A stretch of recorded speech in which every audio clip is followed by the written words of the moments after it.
I think a lot of us nowadays wants the instant gratification and we don't want to do the fucking work. At the end of the day, it's humans dealing with humans. And the people who win are the folks who know how to service people the best. When you manifest something and you think about like, hey, I want to have the ability to turn around and help, I just think you put good juju in the world. Yeah. And then if you actually go through on that, sometimes doing the right thing is not the easy thing. We have the right foundational knowledge, math, science, all that stuff. And just that proper structure, I think. And then now we can do anything. Because you met that person in the pit and you added value to him, and at some point he remembered that and wanted to give that back to you. It's not just take, and that's what it is in the Northeast a lot. It's transactional. If you don't realize what I'm really about, I'm about freedom, family, and my country. Abiola, cheers. We got our spin drifts. Yeah, I hope they sponsor this. They did, they will soon when they get to know me. Of course, cheers. So I got back from Utah. I don't know if you saw any of my content, and I took a red eye back, which I never do, and it just hit me, man. I don't know if it was because I was coming down from the trip. I had been a little sick going out. Okay. And then we did a lot of work out there. We met a lot of people, and we were engaged in a very long emotional coaching day, so it just all hit me, I feel like, as I was going on the plane. And I got home and I slept for 36 hours. Are you kidding me? No, I'm dead serious. So finally, like 10 days later, I'm still a little tired, but I'm out of the crap, and I'm excited to get Fireside going. I'm excited you, a friend, a one-on-one coaching client, a pit member is coming on the pit. I'm excited to help more people do what you're embarking on now for you and your family and your community. And I want to talk a lot about AV luxury design. I want to talk about your beautiful babies, your wife Lillian, and your life story. Okay. And hopefully someone out there that watches this has walked a parallel path, and you can inspire or educate them to take the same leaps that you did to get to your financial freedom. So thank you for being here. No, thank you for having me. You know what? I did see your Utah stuff. It looked amazing. I saw you were helicopter riding. It was. That's another story. I won't sidetrack us. Like, what was that thing Ric Flair says? High flying, limousine riding. I got the whole Trump thing going on. Just like, I'm going for the show, baby. That's what people don't realize about this whole content thing. Mm-hmm. And this is what you need. This is the nugget. Boom. We need like a nugget sound. New menu alert, like Jamie. Oh, I love new menu alert. I love when that guy does that. Jamie Eat Clean Bro, shout out. Oh, he's great. I like him. He's a good guy. He's the best. Philanthropist at heart. It's social media. People want to be entertained. For sure. From a funny perspective, or this is flashy and cool and captures your eye. Helicopters, in the past, there was definitely a lot of jets. I think that has simmered down because everybody and their mother was taking a picture next to a jet they didn't own. But for us, like Trevor and I like that stuff. Keaton's got a helicopter. We're out there and we get on this helicopter and we're with Ryan, the CEO, Ryan Bacher of Limitless Society. And we get up there and he's like, Jordan's really good at flying this thing. I'm like, yeah, why? He's like, oh, she's been flying for 20 hours only. She's really good, right? Meanwhile, we're dipping in that ravines now. I'm like, maybe I don't want to be on this helicopter. Helicopters scared the shit out of me, dude. It takes some getting used to. It definitely takes some getting used to. But it's fun as hell, man. And we caught some awesome, like when you come out the back of Keaton's house, you climb another 7,000 feet of elevation. His house is at 4,800. You climb up to over 10. Damn. And the helicopter climbs the face of the mountain, and then boom, you're on top of it, and you're in these, different ravines. It's really, really cool something to see. Probably stunning views. So helicopters and all that types of stuff is a part of marketing, but it's also a great experience that myself, Trevor, and everybody who's been involved in this stuff is being able to enjoy. So it's been fun. Yeah, no, I encourage everybody to go do fun shit, whatever that means to you. Fair. And if you can use that to make money, it's a win-win. I like a side-by-side, just riding that. That's awesome. Yeah. We did that too out there. Did you really? Yeah, we went to, I think it was called King Ranch with Rick Lindsay. He's the CEO of Prime Insurance, X Insurance. Yeah, I saw that. Guys went completely contrarian to the rest of the insurance industry. And I'm just going to tell you that he's definitely probably not a guy far from $1 billion of net worth, doing something outside the box. And we were able to go up there and pick his brain and get some of his wisdom as a CEO, an entrepreneur.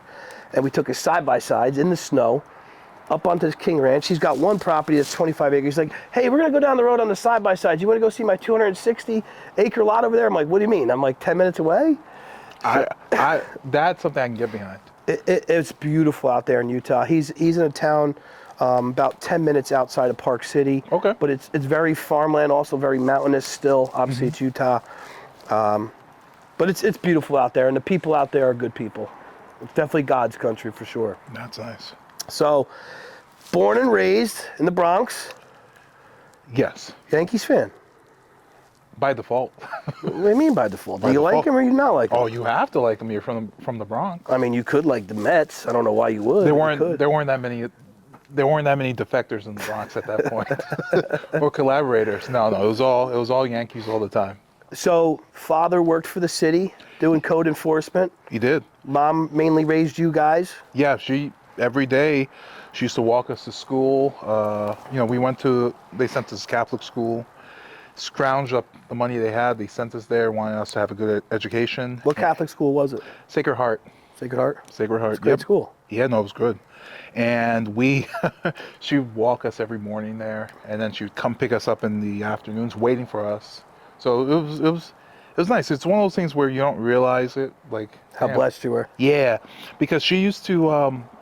I forgot what grade, like maybe 5th grade. I'm like, you don't have to come. You don't have to take us anymore. We can take ourselves. It's like so stupid. Yeah. But no, It's like, probably not. yeah, no, it was legit though. How was the Bronx at the time? Was it dangerous, really? You know what it is? Dangerous is relative though. Yeah. Because if you live there and you're used to it, You know what to do. yeah, just danger just happens to be part of the Experience. Exactly.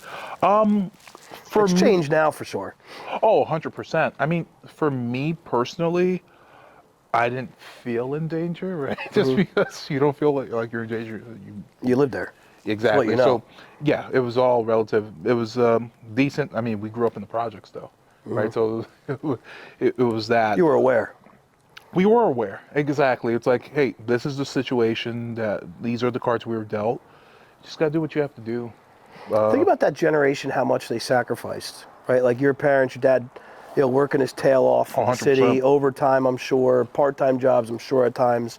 Your mother started her own in-home child care, and your parents grinded to put you guys through private school, but it's probably created some great relationships for you. Oh, for sure. Versus going to public schools in the city. You know what? I would say great relationships, but also I'm a big proponent of like having the right foundational knowledge, and that's what it did for us there. We had the right foundational knowledge, math, science, all that stuff, and just that proper structure, I think. And then now we can do anything, right? So they put that money in, and it helped us. I would say so. And then you went off to college. You went to like 3 different schools. You end up with 90 credits, and you drop out of college, which I love. Fast tracking your story. What happened there? Wild ride. All right. Well, we'll jump over. High school then. We have to. Okay. Just for sake of time. For sake of time. Yeah. Initially, I went to SUNY Oswego thinking I wanted to do accounting. Right. I was going to get an MBA in accounting. Bad decision. Well, if I could time travel, I would. You needed a coach back then. Abiola, you don't want to do accounting. Where were you? You were out in Brick. I think I was working at Lowe's. Doing the cash register, telling off people who were mean to me. Oh gosh, Lowe's. Did you get that discount? Yeah, I got Lowe's discount, baby. Right, well, you can't. People would come there.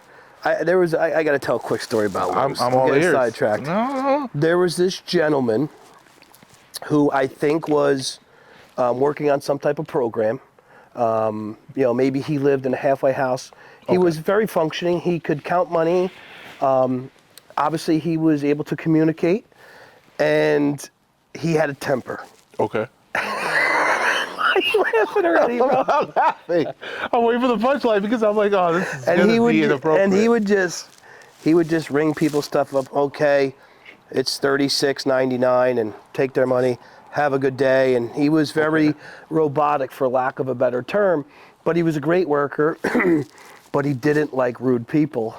And I was across from him one day. I'm just waiting for One day, and this lady, she was definitely bougie and nasty, and she starts yelling about the prices, and and that type of store, things are always wrong. They're in the wrong place, and he's like, "Listen, bitch, I don't price the shit."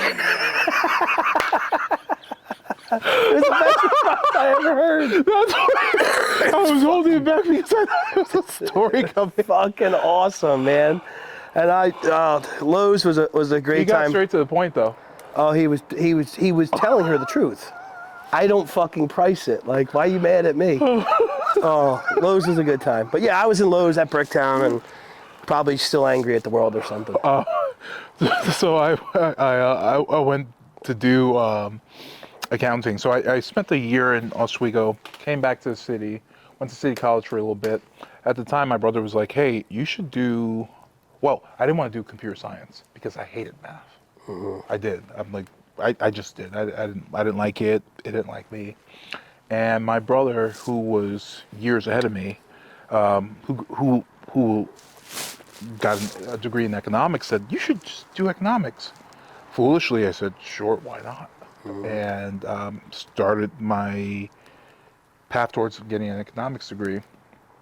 Funny enough, I did all the economics courses. They weren't bad. I didn't mind.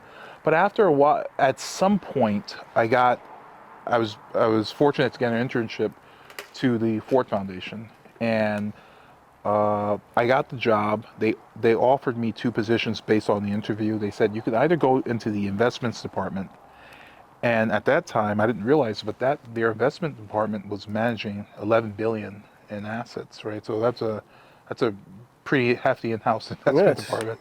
But Especially back then. Oh, 100%. But then they said, or you can go into IT. I'm like, I like IT. And so the investment department was like, all right, now. So, and these types of things are out there. Another nugget to drop. What's that? Like things like the Ford Foundation. 100%. They provide grants. They look for opportunities. They were working with the city college at the time. Yes. Which you applied through there in their partnership. Yes. Talk a little bit about the Ford Foundation, really what they were built on, besides the CIA. I don't know anything about that. The Ford Foundation spun off from the Ford Motor Company, and they were, I think they are still in 11 countries. They have 11 offices in 11 countries, and they're doing a lot of great work, humanitarian, and just great aid work, supporting different endeavors. So one thing that they supported that I personally benefit from was Sesame Street. So they were big. They were like I believe they're a founding supporter of Sesame Street. When you watch it, at least the old ones, they'll say, like grants made possible by the Ford Foundation. So that'll come up. So I haven't kept up to what they're doing now, but it's always been humanitarian and just lifting people up, microloans, figuring out how to help people start their businesses in these smaller countries so that they can provide for themselves. So they support those programs. Yeah, and this is the stuff that people need to understand. Like, you think there's nothing out there. There's actually a plethora of grants and foundations like that out there that are looking to serve the population, especially of the United States. Especially if you're not, somebody who's privileged or in an economic situation where you have help. Even like this, I think, if I'm not mistaken, the Small Business Association probably does similar work. A ton of them do. Yeah. There was some stat that some college guy put out there years ago at a finance meeting, and he listed all the grants and the foundations in Jersey alone. Are you serious? Yeah, and it was hundreds. This stuff is out there. I think a lot of us nowadays wants the instant gratification, and we don't want to do the fucking work. You need to do the work. I don't care what it is you're in. If it's going to college, I'm not a college guy. If it's being an engineer, it's being a scientist, it's being in technology, it's washing cars, it's shoveling dirt, whatever it may be. If you want to be the owner, you want to be successful, you need to do the work. Yeah, start from the bottom. Simple. So how many people out there, if you actually knew there was a grant right now that would give you $150,000 to start a small business, would you start researching and applying? Most say yeah, but how many will actually do it? Yeah, because grant writing's a Sucks. mother. But again, anything is worth doing, right? And you're going to learn through all that. Oh, for sure. So let's say you have to write 5 grant letters. You learned a lot throughout that process. You probably had to study something. You got better at your writing. You got better at your vocabulary. You fail forward. And that's anything in life. And sometimes it's not the end goal, right? It's the journey. So that journey, like, you might fail at the end goal, but you've learned so much during that journey where it's like, that can be applied to something else now. As I say, you don't know where you use it later. Exactly. So you get into the technology space. What type of technology were you actually doing? So in the beginning, I was doing help desk. So just general support. But one thing that I now realize 2+ decades later is all that old stuff is now serving me, because it was mainly dealing with different types of folks, customer service, and dealing with folks in an inopportune time when they needed like when things weren't working right. So like you get me calling you up pissed off that my technology or Yes. my cable's not working. I'm Yes. angry. I can't see the Cowboys game. No, dude, it was more like I'm just giving an example. I can't do my reports. But through that whole thing, it really you learn how to deal with people, diffuse situations. You also learn their job a little bit. Oh no, 100%. But it's that stuff that's been carrying me. Like I've been building it over the past 20 decades. I mean, 20 decades, 200 years. Over the past 2 decades, that's been super helpful. But my biggest thing is that everyone who's in business at some point should work in a customer service or service-based industry, because at the end of the day, it's humans dealing with humans, and the people who win are the folks who know how to service people the best. Yeah, I have to compliment you. You are very good at dealing with different personalities and looking at it through a positive lens and trying to see and hear what the other person is saying. I struggle with that at times, Well, you know what? It's sometimes easier to do that when you're not directly in that situation, right? So it's like if you're not emotionally involved, yeah, you can sit back and say, "Here's what's happening," right? You can do a play-by-play, but sometimes I'm human, right? I'm in the situation, and and sometimes it doesn't always work for me too. But I think eventually I like to. One thing I do is I sometimes play back things. What could I have done better? Right? Because that's real leadership. you have to be, dude. First, you gotta, like, win or lose, it's your fault. Yeah. Right? Because I run an organization as well. So win or lose, it's my fault. And well, when it's the team takes it, lose, I take it. Yeah. That's how I approach it. Because That's most leadership. yeah. And that's hard to do. When you got an ego and you work hard and maybe it wasn't fully on you, your team maybe couldn't execute or... No, it would be a situation like that, but at the end of the day, you gotta take it. And then later in the locker room or in the back room, it's like, hey, what happened, guys? But outwardly, you just take it. Yeah. So rewinding you a little bit, how long did you do that side of technology, and then when did you go into the private institution that you work for now?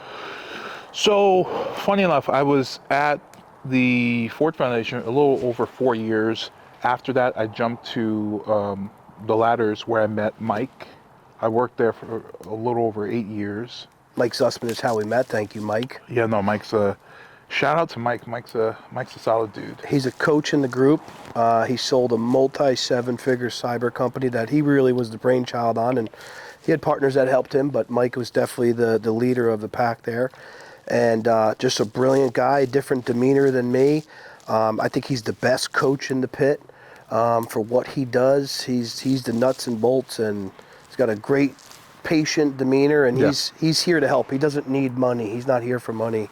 No, he's a humble dude, and I remember when he was starting Carve.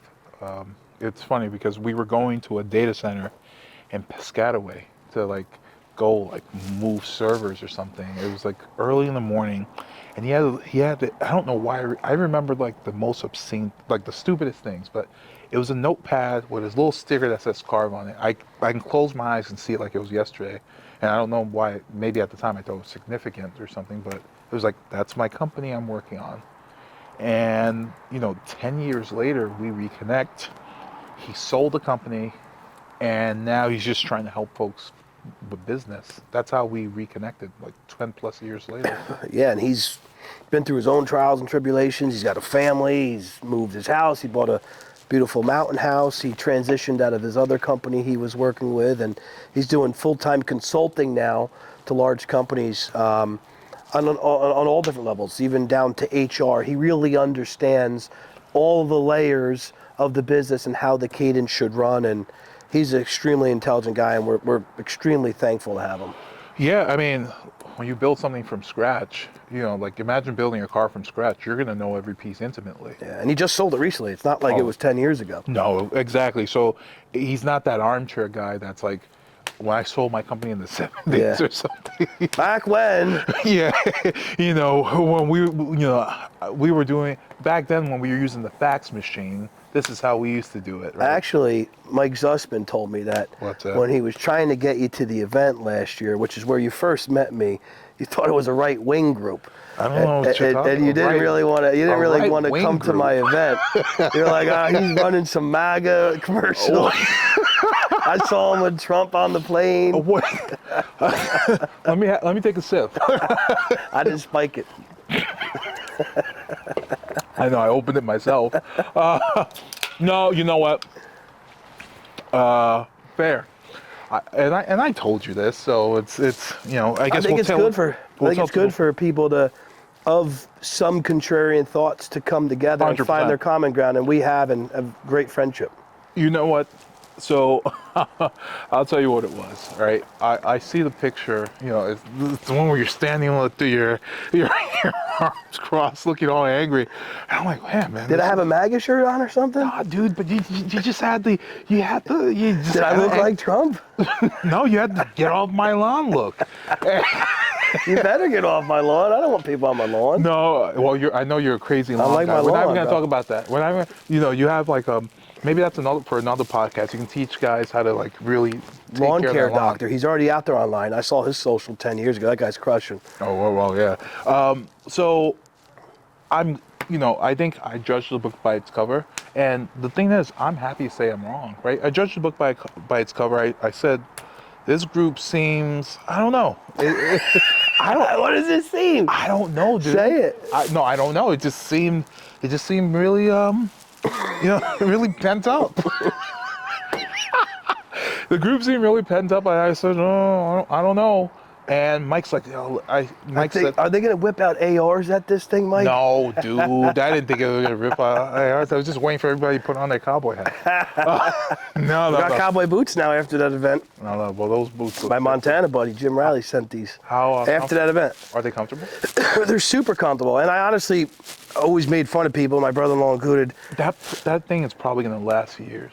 And it's just like, for me, and I'm not selling shoes, but these are Tacovas. Okay. It just gives me extra support in the heel. It's got that big chunk real leather heel, and it's just strong. They're not super warm. Oh. There's not many cowboy boots that are warm, so I obviously wouldn't. I assumed they were warm. That was just me fooling. No, they're not really warm. Summertime, it's like leather, so your skin on it will sweat. But they're comfortable, man. I mean, it's kind of molds to your foot. Where's the horse at? So anyway, you came to the event anyway, and I was pleasantly wrong. Like, it was a great event. It was, and I think it was at the beginning when I was like thinking about starting this business. So I was super early. I think I was in the midst of it. Like, it was super early. But it was great to be around folks who had the same core values in regards to entrepreneurship. Like, I really didn't care about the, political aspects. Like, believe what you can believe. But at the end of the day, if you're a good person and we resonate on the what matters? Family, community. Yeah, no, it's financial freedom. Because who would say no to any one of those three? And your community could be different than my community. It could be a different political view than mine, but it's still your fucking community. And we need good leaders in this country and the community that turn around and help.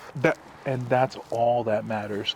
And there have been great folks, like I've met through the group that have been super helpful. Like, who, all of them, Nick Facility. But Nick, especially, I'll throw him out there. Excuse me, at one point he's like, come out to my house. Let's look at this, let's look at this. Like, he's just like super helpful. I've never met anyone. He's almost too giving. Yes. I've never met anyone that genuinely helpful in my life. And here's the kicker, right? Never met anybody. I spent $500,000 to build this thing. You know what I mean. I met you already. I'm talking about I'm not talking about you. Like, this is what you do though. But him, he was just like out of the periphery and said, he liked what you like, the people that were coming together that had the same core values. But here's the crazy thing. If I had said, oh, well, his political views don't align with mine, right? Then I've just invalidated a crap ton of people who we could have built a real relationship, right? Think about that. So it's like all these folks that we now connect on a deeper level outside of politics, right? These are people who we would have never been in this situation had I been like, I'm gonna stay on my side of the field, you stay on your side of the field. It's not the way. It's not gonna work. It's not, it's not. It doesn't make sense going forward. I mean, that's my. Yeah, and I didn't think any political thing would have met you. I thought, no, I didn't this is Usman's buddy. Oh, he's a good dude. He's trying to win. He's trying to start a business. And anyway, I think it's good to point out, for people who go into any personal development, business coaching, there's a lot of scammers. There's a lot of frauds out there. This is a genuine group of people, and it's diverse, and there's all different personalities and all different lines of work. Of course. After the same thing with very similar core values. And Exactly. No one can be mad at family, financial freedom, and your community or country. I mean, and wherever that may be. Only a psychopath would be mad at either one of those things, because those are... There's negative people in the world. You know what people say, money's not everything, but money does help you do things for your community, your family, those who are in need, right? You can give back. Again, the guy who gives back a lot is your pal, Jamie. Yeah, a ton. It was fun. But it's like, after I saw what he was doing from the philanthropical aspect, it was one of those things where it's like, yeah, I would like my business to do well, so I can do stuff like that, right? Well, that's literally since I've been 19, started in the finance business, I always would say, ask anybody, dude. My buddy Chuck was talking about the other day. He's one of my buddies that had up to the cabin. Okay. And he was like, he pulled me to the side and he's like, did you know that, like, you always said you were going to turn around and help people and crush it, and you never really like explained what it is. Like, was this what you were thinking? And I'm like, not really, but it turned into it. But right? when you manifest something and you think about like, hey, I want to have the ability to turn around and help, I just think you put good juju in the world. Yeah. And then if you actually go through on that, sometimes doing the right thing is not the easy thing. Well said. It's very hard at times, It's like, hey, I'm in here, I bought this app, I put together this podcast, I paid the people who produced it, I paid these guys, these influencers, this, and I don't mean it to be me, but someone needed to lead and build the community and show that we can build this on the East Coast. The West Coast has it, dude. Do they? Dude, there's 15 different groups out there that are entrepreneurs in real estate and all types of stuff. Limitless Society, Keaton, my good friend. You had Lion's Den with Sean Whalen out there. Okay. You have Rex, he's another guy out there, big real estate guy, big community, red suit realtor. Arete? Yeah. Who else do you have? A ton of them. Apex down in Texas. The East Coast, the tri-state area is a bunch of tough guys and tough girls. They don't want to They don't want to. It's a competition, right? This is one of the main financial hubs of the country, in New York City, and then the ripple effects that come off of that. And I think it took someone who was willing to get out front and spend some money on it and prove concept, and that's what we did the last 2 years. You are a perfect example of it. And Fireside is going to be used more often to promote people in the pit. That's yes, legit. am I going to have some big names? But if you're not in the pit, I don't really want you on the podcast. Because this is about helping business owners and people who are investing back into the community, which the pit is not set up tax-wise, for those of you who may pull my tax records. It's not set up as a non-for-profit, but it's a non-for-profit. I'm going to post the financials soon. I don't make money off of it. I make money off of the people that I may impact, and then in there, they do a deal externally with what it is that I do in the finance space, which is tax planning, pension planning, insurance planning. So AV Luxury Design comes in, he builds within the community, he helps in the community, he adds value, he grabs value, boom, before you know it, my boy up there in North Jersey throws you a lighting deal inside of a friend of his that's a large contractor or an architect, and now you land a $50,000 job. Yeah. Because you met that person in the pit and you added value to him, and at some point he remembered that and wanted to give that back to you. It's not just take, and that's what it is in the Northeast a lot. It's Really? transactional. No, you know what? It's funny. There was I think someone was telling me about a group, or I don't know the name of the group, but there was a group where it's like, I'll refer you, you refer me, I refer you, like. Yeah, it's like Le Tip. Is that what? Yeah, it's like Le Tip. I'm not familiar. It's the weirdest thing ever. It's just like the chamber. So I want to jump into AV Luxury Design and what that is. I think even in my first thoughts of what it was when I met you, it was like, lighting, nice wall lighting and ceiling lighting, right? And, basic stuff, AV. But you really come in and work with an architect and a designer and you can get really crazy. The music, the sound, the blinds, the systems. Talk about that a little bit. The experience, really. So that's really what it is, right? It's not just one thing, it's the experience of everything. So the way we like to do it, like, we like to approach it a couple of different ways.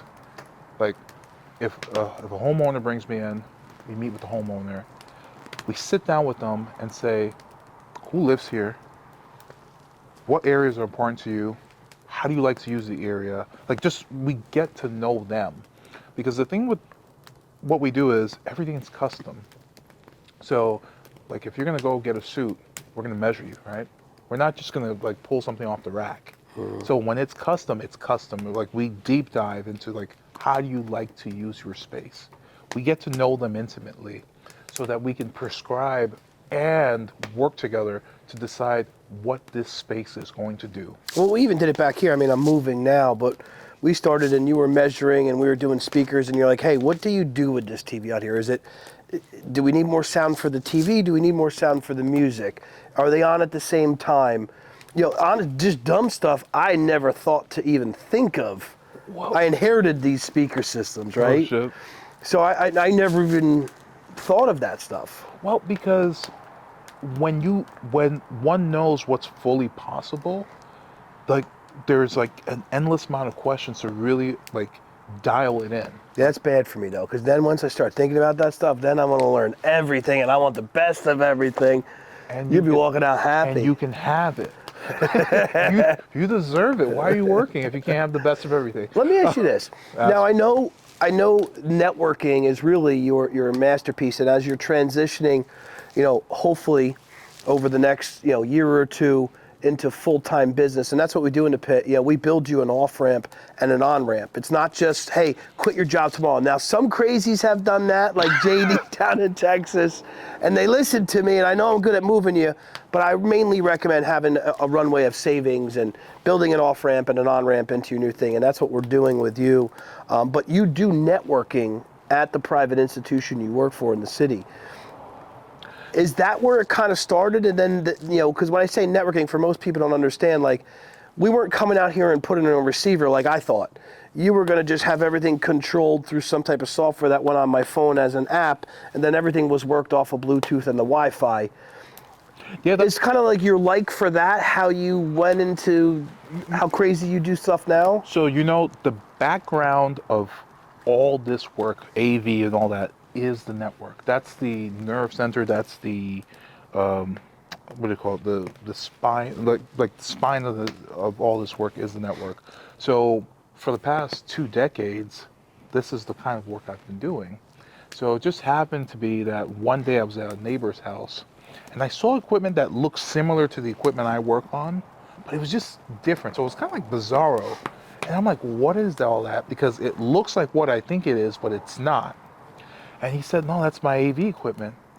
And that's when I realized, wow, AV has changed significantly through the years, because back in the day, it used to be a couple of old dudes just running wires in the ceiling. Well, wires and receivers and speakers, and that's it. But this field has changed significantly, that this is tech adjacent. Right, it's essentially all the work that I've been doing for the past 20 decades. I don't know why I keep saying 20 decades. Yeah, 2 decades, but I get what you're saying. Maybe it feels like 100 I make years. people nervous. I'm not nervous though. I'm having a good time. You know, you gave me a nice spin drift. Is it Smokey? Is Smokey the Bear? he making you nervous? Well, only you can prevent forest fires. He's preventing it right now. He's watching us. So all the work I've been doing for the past 2 decades have just given me an edge over a lot of the folks who do this work already. Because it's probably super cumbersome to understand all of this networking on top of make your blinds go up. Like I could, Dude, my head could explode. Not to me. Like That's what I'm saying, because it comes easy for you because of your background. You know what's interesting? Someone told me once, like you got it good because you know the network aspect of it, right? The rest is gravy. So The speakers are going to do their job. The blinds are going to do their job. And the craziest thing is, you make all of them work in concert. So let's say you walk in from a long day of work, you press the home button. You program what that home button does. So the home button can turn on certain lights in your house, play certain music, turn on the TV to ESPN, right? Or FS1, whatever, you know. ESPN's not what it used to be, allegedly. So you can turn on to wherever you want. Pat McAfee's tearing down ESPN's senior team one by one. I like that guy. Pat, shout out to your boy, bro. I see what you're doing. New age coming in. Exactly. You can have the shades go up and down, have the music playing, have like certain things turn on and off, alarm go. Like you literally can do. So let me ask you this. Contrarian thought. Please. I grew up poor. I've been okay with walking into a room and turning on a TV and hitting the sound bar and putting the light dimmer up, right? I have a second thought after you answer this. Yeah, sure. So for the person who's going to say, like, that's overkill, what would you say to them? So firstly, this isn't for everyone, right? And it's definitely a luxury item, and when done high end. When done high end, so there are levels to this, but yes, when done at the highest level, it is wonderful. But it's a situation where, let's say, do you want to be futzing around with all the stuff, or do you want to get home? Kids are sitting around. Say, kids, let's watch a movie. Press the movie time button. TV turns on. Lights. You get the lights the way you want it. You're watching a movie in like a matter of seconds. Well, that's what I was going to say. So after being a dad and being as as a husband, as busy as I am, now the way I'm set up in this house, I definitely look at it as a luxury item. Still, just because I'm a conservative guy when it comes to the money side. Okay. But it like total help. Kids, lights. This light does that light, this does that light, and... I'll give you an example. So, like, we recently just had twins. Congratulations again. Thank you, and sir. And the baby's names? Everett and Allison. Beautiful. Thank you. I named them myself. My wife supported. Lillian had nothing to do with it? No, but she supported it. So thankfully she supported it. Because if she didn't, they wouldn't be named Everett and Allison. Would it be a different name? Of course they would. It'd be the name that she liked. What was her name? What's that? What was the name she liked? No, she liked the names I picked, so thankfully we didn't have to go down that line. I get it. I'm trying to trip you up here. Nah, you can't trip me up, dude. So we worked with a designer. One thing you threw out ages ago was stroke checks, right? Mm-hmm. Stroke checks. Do you want, for those who are just tuning in, do you want to tell us what stroke checks means? So stroke checks. First off, I want to agitate you. I want to piss you off. It's a marketing thing. Number one, for those of you who think you have a preconceived notion on me, I tell you to stroke checks. But really, it's when I drill down deeper on it, it's taking action towards your personal development, coaching in business. Like every time I spend money on another event or coaching call or something that's bettering my business and experience that I'm borrowing from somebody else that they're teaching me, I pay for, it shortens my learning curve and I make money. So and you build relationships, right? And you build relationships, which is all of it. The relationships is the ancillary. That's not why you first go there. It's beneficial because you have more people, like the event 2.0 is going to have. You have more people who are after getting better. You have people who are further along in that. You have people who are just starting. But Abiola and me were there. So the new guy showing up this year can talk to Abiola because he just did that. So it's taking action on your personal development and stroking checks into your business towards your dreams. We don't dream big enough. And when I stroke checks, I win. Yes, does it get tight? Yes, is it tough? Is it hard to swallow that pill sometimes? Yes, but on the other end of it is usually joy. And like you said, so it's funny, I thought about it, like stroking checks. We were working on a nursery, and there was a 360 moment that happened where I did a presentation for an interior designer about my stuff. I said, this is what I do. I'd love to partner up with you. And later on, and nothing materialized yet, but it was a good interaction. She came through a mutual friend. And when we were working on the nursery, I called her. I said, you know what? I'd like to have you come and do a presentation for my nursery because I want to work on it for the kids. And she came, and it was just weird because now she's in my living room showing me stuff. And like a couple of months ago, I was in her living room doing the same. Yeah. But we partnered up. She came up with this awesome design for the nursery, and then I added my stuff on top. So I put automated shades in, and I put automated lighting in. So did you get content on all this? I am going to create content, retroactively. But yes, it was something that I I was supposed to do. Was I on your shoulder while you were doing it? Like, content, Abiola, content. Where's the cameras? Yo, dude, I have to come back and do it because it's set up to a way where it's like, first of all, managing two babies is a pain. It just is. It's hard. They're great. Exhausting. But they're great, right? No one's judging you for saying they're a pain. They get it. No. That you fucking hate your life the first 8 weeks of having a child. I wouldn't say I hate it. Yeah, okay. I just don't recognize it. I remember that. I don't recognize my life. Okay. So we have a button where it's like, you press during the day, like a feeding button, you press it, and the lights come up to a certain whatever. Like it's brighter because during the day. But you press the same button at night, it's a bit lower because you don't want to wake those, you don't want them super active because you want them to be able to go to sleep after you feed them. Yeah. Then we have automated shades, right? So like, hey, we want some shades to come in. Yeah, we can like carry one baby, run to a shade, pull a shade, or you can just press the button and just have it done. It's that convenience that, hey, listen, these kids are here.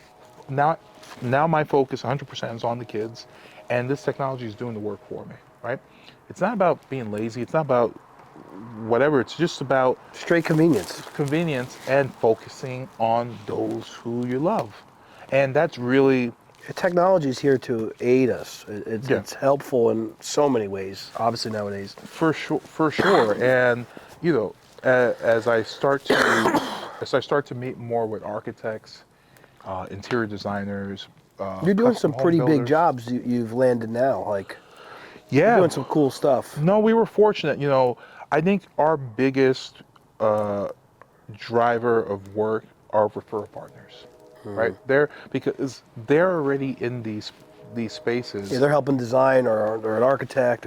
Exactly, and all we're doing is augmenting their work, right? We're not taking away from it. We're just adding value. So, interior designers love us because, well, I'll say AV Luxury Design in particular, because we come in as a partner, right? So I'm not going to come in and say, Oh, well, according to sound science, the speakers have to go right in between where your lights are going to go. Yeah, right in between where you put that beautiful pan ceiling. No, my job is to find solutions to their problems, not be another impediment or problem. So, for example, we'll throw in invisible speakers, right? You can't see them, but they're there. You can paint and mud over them. You're not going to see them. And they love that. And not a lot of folks are like leading with these cutting edge things. I think one thing that gives us the edge over some folks, right? Again, it's not like a, my thing is, my only What makes you unique? competition, I'll tell you that, but my only competition is me from yesterday, right? I don't look at what other people are doing. I just want to be better than I was yesterday. What makes us unique is that the fact that we're from a technology background, a background where you always have to stay on top of what's changing, right? The network, the threats, Exactly. Network threats, even emerging technology, right? What's new? So I've taken that mindset from there and applied it to the AV space, because the AV space is always changing, but not everyone wants to change with it, because Well, it's expensive. If I just came in and paid, $150,000 for full automation in my house, and, a new speaker comes out or a new light wall comes out, I'm not going to go and update that technology. For sure. But at the same time, folks who are service providers should now be offering the newer technologies to their clients versus the mentality of this is how we've always done it mindset. I think this is the way we've always done it mindset would kill the car. It would kill the press. The Press kills the press. No, I'm talking about the Fake press. news. No, the press, the thing that makes the The press. the thing that started making. I thought we were talking about No, dude. CNN. No, dude. The thing that makes newspapers, like back in the day, the automatic press. But there are a lot of folks with the mentality of this is how we've always done it. CIA, they heard us. Well, they don't operate within the U.S. apparently. No? Israel? Oh gosh. What do I know? I'll cut that part out. There are a lot of folks in the space with the "this is how we've always done it" mentality, right? There are, I've put out. I don't think there's many people in your space.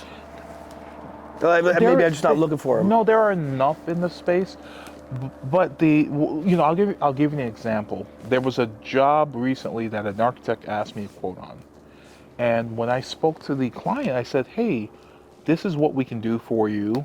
And she says, "I don't want any speakers on the floors." No problem. And I asked her, I said, "Would you like lighting control?" She's like, "What's that? The other firm didn't even talk to me about that."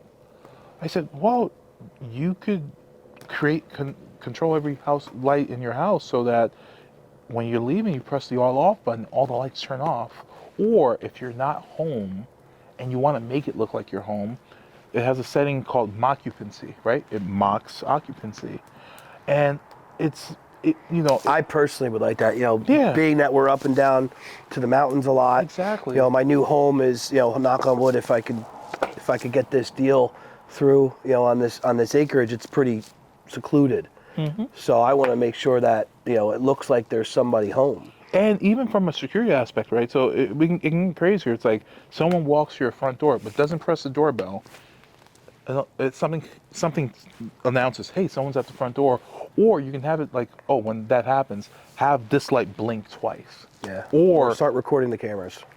Or show up on the TV. Like there's literally, you can, like, if this, then that. If this happens, then do this. So this, like what I do is like, the home is orchestrated. So every piece of the home works together for you. So let me be a contrarian again. Please do. And think from a conspiratorial thought process. Go. Now I got my whole entire life hooked up to the network, Okay. Wi-Fi. Sure. Mike Zussman, our good friend, can tell us about the threats that are out there in hacking. It's essentially, you can't stop it. Sure. If they want to hack you, they're going to hack you. What would you say to that person that's like, this is tying my life, my cameras, someone can get into my cameras, they can get into my You know, people think like that. None of this goes to the cloud. It's not safe to the cloud. So this isn't like a Ring doorbell. This isn't like everything stays in your home. That's the thing. Yeah. So when it goes to the cloud is where they can grab it, Correct. tap into it. Correct. Like, did you see that video? It was going around like 3-4 months ago. Which one? The dad comes down into the kitchen. There's a daughter on the couch. It's a Ring camera. They have like one of those sticks. They call them sticks. I have a bunch around my property. Okay. They can work indoor and out. And he's like, "What are you getting out of the fridge, bud? Your daughter looks pretty cute, you know, watching TV." And he's like, "What? What'd you say?" And he walks over to the camera, and I forget what else he said, but it was fucking crazy creepy. You know what happened there? Sometimes when people say that they've been hacked, it's usually not as sophisticated as you think, because again, I work in that field. It's sometimes like you expose your password, or you make your password too simple, or you use your password for, let's say, I don't know, Jersey Freeze. Don't use him. He'll sue me. Let's say you have Jersey Freeze is actually the best ice cream. I know, that's in why New Jersey. That's why I brought up Jersey It's like Freeze. crack. That's why I brought up Jersey Freeze. But let's say you use the same password. Definitely not good for a diet. Yeah, 100%. Sorry, Matt. Let's say you use the same password for your Gmail and then for your Ring, and your Gmail, someone finds out your Gmail password. What they're going to do is use the same password and see if it works on your Ring. That's what happened, right? So this high-profile hacking, like they do in the movies. This is some idiot kid that stole a password, but it's still creates fear in someone. It's like the guy who was still carrying the beeper for another year and a half after cell phones were out, going, "They're tracking me," or whatever he was potentially thinking. And then eventually, just like me with the Alexas and everything else, you just kind of fall into it. It's everywhere anyway. Our phones are on us. Our refrigerators listen to us. So the systems we use, and I have another one in particular, it's closed. It doesn't go to the cloud. It doesn't share information. That's what's different from this stuff and the DIY solutions, right? Because sometimes if something's super cheap, maybe you're the product, right? Your information is being mined. But if we're working with these companies that don't sell data, it's just like straight control company, and everything's on site. Basically, everything's in your home, because again, we build a rack in the house, right? This is all the equipment. It's here. The information isn't going anywhere. It's not going to the cloud. That's one of the biggest. Again, this is just education, and I'm glad that I asked it. You turned off your ding. Now my ding's going off on my phone. So obviously, you can get crazy on design of, like, literally anything that you want can be done from your phone, or particular remotes that are given. Yeah. Buttons. Home theater, and it could go scale up to the highest of ends, to doing simple things in people's basements, their home theaters. Yeah. You really do it all, as well as again, lighting is looked at as just simplified, but like outdoor lighting design, design for bars. Yep. And in your home or your basement, you got your man room. You're doing a really nice bar. How the lights look. We're doing one we're working with Nick. I know, at Nick's house. That's what made me thought of it. Yeah, no. So Nick's doing an awesome bar, and we said, all right. You guys doing wall lights too, right? Oh, in the walls. Yes. It's caused some problems. What do you mean? I don't know. He said the wall lights are not. Something's on back order. Yeah, they're gonna, yes, because everything's custom. Yeah. Right. It is bad. They have to make, because we're not going to Home Depot, right? Yeah, you're getting nice stuff. When you. Nick. Yeah. Yeah. So this is coming. This is. It's actually pretty cool. So it's wall lights. It like shines through the sheetrock. No. You kind of. It's almost it's a square piece of gypsum, right? So you cut a square piece, a square hole in the wall, you cut a square in the wall, push the gypsum in, mud around it, then paint. So now all you see is that light coming out. So then you walk it, so the light's integrated into the wall almost. Got it. They do that, and they set up for events a lot of times. They'll take those lights and they'll place them on the floor to. No, but this is in the wall. I know. I'm saying this is more permanent. Yeah, this is in the wall and then just shining. They're shiny LED lights. Are they LED? Yeah, they're LED.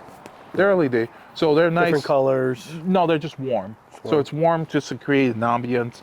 Because when you do lighting, there's layers of lights, right? There's ambient light, task lighting, background light. You can really, and then when you layer it in such a way, it creates depth.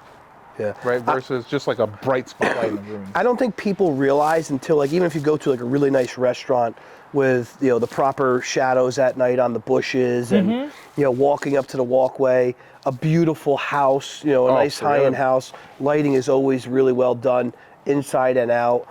Makes a huge difference. Light, you know what's crazy? I'm gonna jump in. So the type of light affects you inside your home, right? So if you're using super cheap Home Depot lights, right? It has more blue in it. So like it just gets your brain, you can't really unwind. So the quality of light really does play a factor. So I gotta stop buying the $1.99 4-packs? Oh, I think it's 8-packs now. Shows how much I buy light bulbs. Reverse inflation. Anyway, it's what you do can be dialed up to the craziest of nines. Or dialed down. Or dialed down significantly. And I'm proud of you. You're landing some great jobs. We definitely are. You're helpful. You're not pushy. You'll go talk to anybody. Yep. You'll give ideas. You're really good with the partners that you're working with.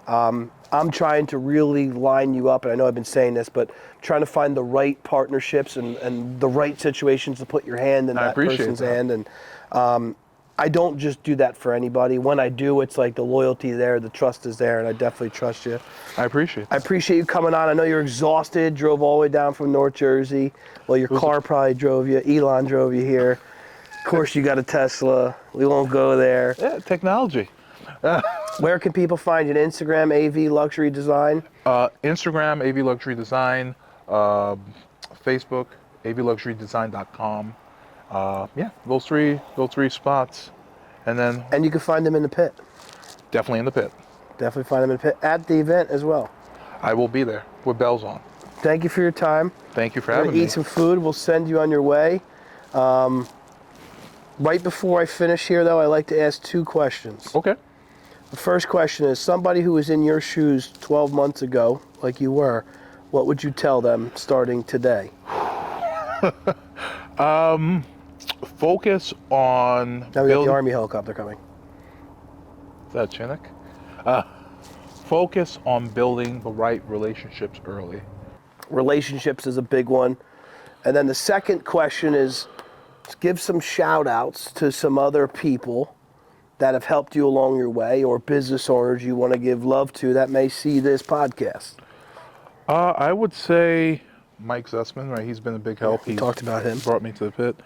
Tom Simpson, met up with him. We try to meet up. I think we're meeting up on the Cadence now. He's North Jersey, not too far. 11 minutes away from my house. Tom is very, very intelligent when it comes to wood. And I mean that, you know, he's grabbing wood from all over the country. Oh, he knows about wood. What?